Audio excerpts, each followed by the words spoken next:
안녕하세요. 정혜래 가업승계 정선입니다. 지금 차명 주식에 대해서 제가 계속 영상을 올리고 있는데 우선은 차명 주식이 왜 위험한지 그리고 차명 주식을 해결하는 방법에는 어떤 게 있는지 이렇게 진행을 할 거예요. 그래서 오늘은 차명 주식이 도대체 어떤 부분에서 위험이 발생하는지 알려드리도록 하겠습니다. 생각했던 것보다 차명 주식으로 인한 폐해가 굉장히 많습니다. 대표님께서 그냥 막연하게 차명 주식 믿을 만한 사람이니까 뭐 그 사람이 자기 거라고 주장할 일은 없으니까 이렇게 생각을 하실 수도 있어요. 하지만 차명 주주가 변심을 해서 문제가 발생되는 케이스보다는 그 외에 문제가 되는 게 훨씬 더 많습니다. 지금부터 함께 보시도록 하겠습니다. 자, 우선은 주주들은 회계 장부 열람권이라는 게 있습니다. 그렇기 때문에 이 주주가 언제든지 회사를 상대로 해서 회계장부를 보여주세요 라고 한다면 대표님들은 회계 열람권을 보여주셔야 돼요. 그러면 대주주들만 이 회계 열람권이 있나? 어느 정도 주식 그래도 뭐 한 10% 이상은 있어야지 열람할 수 있는 거 아니야? 이렇게 생각하실 수 있어요. 하지만 상법상에서 회계 열람권은 3%만 갖고 있어도 열람이 가능합니다. 회계를 열람하면 그 안에 업무 또는 재산 상태에 대해서 볼 수가 있죠. 실제로 저희 대표님 중 한 분이 가지급금이 좀 많았는데 이 회계 열람권 때문에 굉장히 어려움을 겪은 케이스가 있습니다.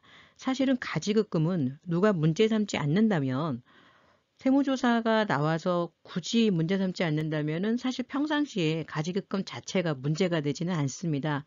그런데 누군가 이 가지급금에 대해서 제보를 한다거나 회계 열람을 해서 본다 그러면 잘못된 경우에 절차를 정확하게 지키지 않은 가지급금이 있는 경우에는 이것은 배임이나 횡령으로까지 갈 수 있기 때문에 정말 대표님들이 안일하게 생각할 부분은 아닙니다. 자, 두 번째는 주주는 이사 해임 청구권과 대표 소송권을 갖고 있습니다. 그래서 이 차명주주가 이사 해임에 대한 청구를 할 수가 있어요. 그래서 대표님들께서 이거는 차명인데 뭐 이런 것까지 할 수 있겠어? 이렇게 생각하실 수 있으세요. 하지만 지난 영상에서 보여드렸던 것처럼 대법원에서 이런 판결이 났죠. 차명이라고 하더라도 그 주주들이 의결권을 인정하는 걸로 대법원에서 판결이 났습니다. 그래서 대표님께서 이거는 차명이야. 그렇지만 차명이라 하더라도 현재 주주로 되어 있기 때문에 그분의 주주에 대한 모든 권리는 인정을 받을 수 있습니다. 자, 네 번째는 차명 주주의 사망으로 인한 상속인들의 주주권 주장. 네, 차명 주주가 사망을 하게 되면 그 주식은 이제 상속인들한테 넘어가잖아요. 그러면 이 상속인들은 이게 아버지가 차명 주주인지 뭔지 모른단 말이에요. 아버지가 평상시에 얘들아 내가 A라는 회사에 주식이 내 앞으로 돼 있는데 이거는 내 게 아니야. 차명이야. 이거를 잘 알고 있어야 된다. 이렇게 말할 아버님이 없으시죠. 그러다 보니까 차명 주식이 있어도 평상시에는 가족들이 몰라요. 그런데 막상 사망이 발생을 하게 되면 그분으로 그 망자의 앞으로 돼 있던 모든 자산을 정리를 하잖아요. 그런 중에 모 회사의 주식이 나왔어요. 자식들이 이게 우리 아버지는 차명이었어요 라고 말할 리가 없겠죠. 당연히 본인들이 상속받은 자산이라고 생각을 할 수 있습니다. 자, 여기에서 주의하셔야 될 게 신탁자와 수탁자, 그러니까 신탁자는 주식을 맡긴 실제 주식의 주인이요. 신탁자 그리고 수탁자는 명의를 빌려준 사람을 우리가 수탁자라고 합니다. 자, 차명 주식은요. 신탁자와 수탁자가 다 위험합니다. 왜 그러냐면 만약에 이 주식의 가치가 굉장히 높아졌다고 가정을 했을 때 대표님께서 그럴 의도는 전혀 없으셨지만 이 차명 주주들의 가족들은 엄청난 상속세가 나온다는 거죠. 자, 그러면 이 상속세를 상속인들이 납부를 할까요? 할 수도 있고 안 할 수도 있겠죠. 납부를 한다면 당연히 이 주식에 대한 권리를 상속인들이 가져가겠죠. 그리고 납부를 하지 않는다면 그 상속세를 대표님이 내주시고 그 다음에 주식을 사 오셔야겠죠.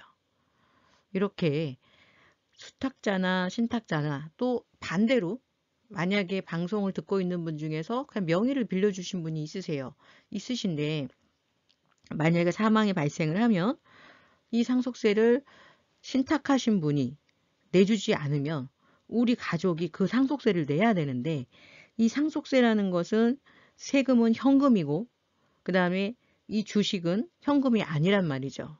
이런 경우에 이 주식을 어떻게 하냐는 거죠. 주식으로 물납을 할 조건이 되려면 내가 다른 현금이나 부동산 같은 자산이 없어야 돼요. 그런데 이런 자산들이 있다면 이런 자산에 압류가 들어오겠죠. 자, 다음은 명의신탁 해지로 인한 실소유자로 인정받지 못하는 경우. 자, 이렇게 신탁을 해놨어요. 그런데 지금은 이제 명의를 맡겨놓고 지금 찾아오려고 하니까는 세금이 너무 많아. 그래서 듣자 하니 15년이 넘어가면 상증세법에 의해서 이 명의신탁은 세금을 부과할 때 증여세를 부과하니까 그래서 15년을 봅니다. 그래서 15년 3개월 신고기간까지 계산했을 때 그 후에 명의신탁 주식을 갖고 와야겠다. 이렇게 생각하시는 대표님도 많으시더라고요. 그런데 막상 제척기간인 15년 3개월이 지나고 나서 신청을 했는데 실소유자로 인정을 못했어요.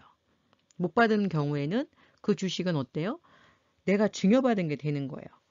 차명주주에서 내 지분, 내 주식으로 다시 명의를 바꾸는 것을 우리가 명의 개서라고 하는데 내 이름으로 명의를 개서했어요. 그러면 이미 주주는 바뀐 거죠. 그런데 보시는 것처럼 내가 실제 소유자라고 신청을 하고 명의를 바꿔놨는데 인정을 받지 못하는 거예요. 인정을 받지 못하면 그러면 어떻게 될까? 맞습니다. 증여로 봅니다. 내가 증여를 받은 거예요. 원래 내 주식인데 내가 원래 다른 사람 이름으로 이렇게 해놨는데 예전에 이름만 빌려서 이렇게 해놨어요. 근데 중간에 갖고 오려고 하니까 세금이 어마어마한 거예요. 그래서 이거 제척기간 끝나고 갖고 와야지. 그래서 제척기간 끝나고 신청을 했어요. 이것은 원래 내 주식입니다 했는데 인정을 받지 못했어요. 그러면 현재 시점에 시가로 증여를 받은 거로 보고 증여세를 부과할 수 있다는 겁니다. 자, 이렇게 됐을 때 조세 부담은 엄청나게 크죠. 왜냐하면 보통은 설립 당시에는 액면가여서 그때 신탁을 한 걸로 보면은 액면, 예를 들면 우리가 자본금 1억인 회사가 50%를 신탁을 해놨어요. 그러면 5천만 원을 신탁한 거예요. 그러면 5천만 원을 신탁을 했으니까 증여세를 부과하면 5천만 원에 대해서 10%, 500만 원이 되겠죠. 그러면 이 500만 원이 그 당시에 신탁에 대한 세금인데 세금을 안 냈기 때문에 신고 불성실. 그러면 20%, 500에 20%, 그럼 100만 원이 붙어요. 그러면 세금은 600만 원이 되는 거예요. 그렇게 10년이 지났어요. 10년이 지났으면 1년마다 10.9%, 대략 한 11% 정도 되겠죠? 그러면 600이니까 한 66만 원씩 쭉 붙겠죠? 66만 원씩 쭉 붙으면 10년이면 660, 원세금이 600, 그러면 2배가 돼서 한 1200 되겠네요. 그런데 이게 신탁으로 인정을 못 받았을 경우에는 현재 증여한 거로 보니까 지금은 이게 5천이 아니라 5억일 수도 있다는 거죠. 현재 시가는. 그러면 내 거라서 내가 명의를 다시 바꾼 것 뿐인데 5억을 증여받았다고 보고 타인 간의 증여는 공제가 없으니까 5억에 대한 증여세를 내야 되는 거죠. 9천만 원을 납부를 해야 되는 거예요. 이게 5억이 될 수도 있고 50억이 될 수도 있고. 제가 관리하는 회사 중에 하나는 예전에 직원들 앞으로 20%를 해주셨대요. 회장님이. 우리 사주 같은 건데 그렇게 주셨는데 직원들이 그만두면서 또 그만두면 다음 직원한테 이런 식으로 주식이 계속 왔다 갔다. 그래서 회장님이 이 주식을 안 되겠다, 그만두지 않을 임원들 앞으로 해야겠다 라고 생각을 하셔서 임원 앞으로 주식을 다 20%를 해놓으신 거예요. 이렇게 실제 소유자로 인정을 받지 못한다면 엄청난 세부담이 있고요. 다음으로는 차명주주의 금전 등으로 문제로 주식에 압류가 들어오는 경우입니다. 차명주주의 주식에 압류가 들어오면 국세청에서는 당연히 이 사람한테 돈 받을 게 있으면 여기다가 압류를 걸겠죠. 그런데 알고 보니까 이것은 이 사람 게 아니에요 라고 말을 해도 국세청에서는 그거를 인정하려고 하지 않습니다. 왜냐하면 돈을 받아야 되니까요. 실제로 지지난달에 저희 회사 임원이 신용상의 문제가 있다 그래서 제가 주식을 빨리 정리하세요 라고 말씀을 드렸는데 시간을 끌면서 바로 압류가 들어왔어요. 압류가 들어왔는데 물론 이렇게 금방 압류가 들어왔을 때는 해당 세무공무원을 찾아가서 사실은 이게 신탁주식이다. 그렇다고 해서 압류를 풀어주지 않습니다. 신탁주식이라고 말한다고 해서 우리가 얼마를 상환할 테니까 일단 이걸 풀어주십시오. 이렇게 협의를 봐야 돼요. 다른 상담 들어온 건에서도 이거를 모르셔가지고 이게 압류 걸린 주식 때문에 대표님이 파산하시는 건데 계속 이게 압류건이 있으니까 파산이 끝이 안 나는 거예요. 국세가 있으니까. 이거를 아예 압류가 없어야지 그리고 나서 5년 후에 풀리는데 이 압류가 안 풀리니까. 그래서 제가 알려드려서 조사관하고 해서 압류 해지하고 이제는 오히려 안 되니까 파산을 준비 중에 있으십니다. 그래서 차명주주가 금전상의 문제가 있는 경우에는 빨리 주식을 회수를 해 오셔야 되고요. 만약에 현재 금전 문제가 있는지 없는지 잘 모르겠다. 그러면 언제 있을지 사실 알 수가 없는 거잖아요. 대표님이 항상 뭐 신용을 볼 수도 없고 따라서 이런 차명 주식은 항상 언제 터질지 모르는 정말 시한폭탄과 같다고 보셔야 됩니다. 저는 컨설팅을 하니까 그리고 아무래도 이제 상담을 의뢰하시는 고객들이 많다 보니까 주로 그 고객들은 이런 문제가 있는 고객들이 많이 의뢰를 하시잖아요. 뭐 압류권 같은 경우는 뭐 굉장히 많고요. 그리고 차명주주가 변심을 한 경우도 꽤 많습니다. 물론 대표님들이 전화를 주실 때는 차명주주를 정리해달라고 주시는 거고 막상 회수 작업을 들어가면 작업이 용이하지가 않아요. 그 이유는 이분들이 뭔가 그냥 주면 본인들이 뭘 꼭 바래서라기보다는 자기가 법을 잘 몰라서 이 주식을 줬을 때 자기한테 혹시 피해가 오지 않을까? 이렇게 생각을 하시기 때문입니다. 또 주변에서 그렇게 알려줘요. 근데 이분들의 얘기가 틀린 게 아닙니다. 만약에 이분이 주식을 대표님 앞으로 다시 돌려줬는데 이것이 차명이라는 것이 밝혀지게 되면은 명의를 빌려줬던 분도 세금이나 처벌을 받을 수 있기 때문입니다. 이제 2019년부터는 차명 주식에 관련된 세금은 신탁을 한 사람, 즉 주식을 맡긴 사람이 내는 걸로 바뀌었지만 이것은 그 이후의 신탁 건에 대해서예요. 2019년 이전에 신탁한 건들은 만약에 이 신탁 주식에 관련해서 세금이 부과가 됐는데 이거를 명의를 빌린 분이 세금을 내지 않으면 명의를 빌려준 사람이 세금을 내야 됩니다. 제가 작년에도 이 건 때문에 회수하면서 많이 고생을 했는데 차명 주주분이 이제 주식을 환원을 해주면서 주변에다 알아본 거예요. 내가 혹시 이거를 줘서 나한테 세금 같은 게 혹시 나한테 올 수도 있나요? 하고 주변에다가 문의를 했더니 주변에서 그 내용을 이제 알려준 거죠. 당신한테도 세금이 나올 수 있으니까 조심해라. 그래서 굉장히 힘들게 회수를 해온 케이스가 있습니다. 다시 한번 정리해 드릴게요.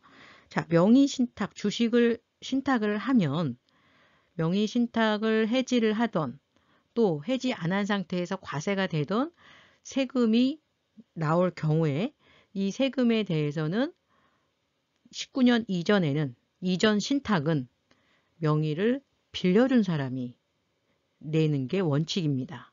물론 명의를 빌린 분이 미안하니까 당연히 본인이 내시죠. 근데 못 낼 경우에, 안 낼 경우에는 내가 명의도 빌려주고 세금도 내야 되는 정말 억울한 일이 발생을 하기 때문에 방송을 시청하시는 신탁자든 수탁자든 이런 차명주식은 빨리 해결을 해야 합니다. 그리고 또 하나 제가 말씀드렸던 부분이 제척 기간이 끝날 때까지 기다리는 경우도 있다고 말씀드렸잖아요. 근데 가만히 앉아서 기다리면은 아까 말씀드린 것처럼 실소유자로 인정을 받지 못하는 경우가 꽤 많습니다. 따라서 내가 당장 회수를 못 해온다고 하면 실소유자로 인정받을 수 있는 증거를 차곡차곡 모아 놓으셔야 돼요. 자, 오늘은 차명주식 리스크에 대해서 말씀을 드렸습니다. 차명주식 무조건 빨리 정리하셔야 됩니다.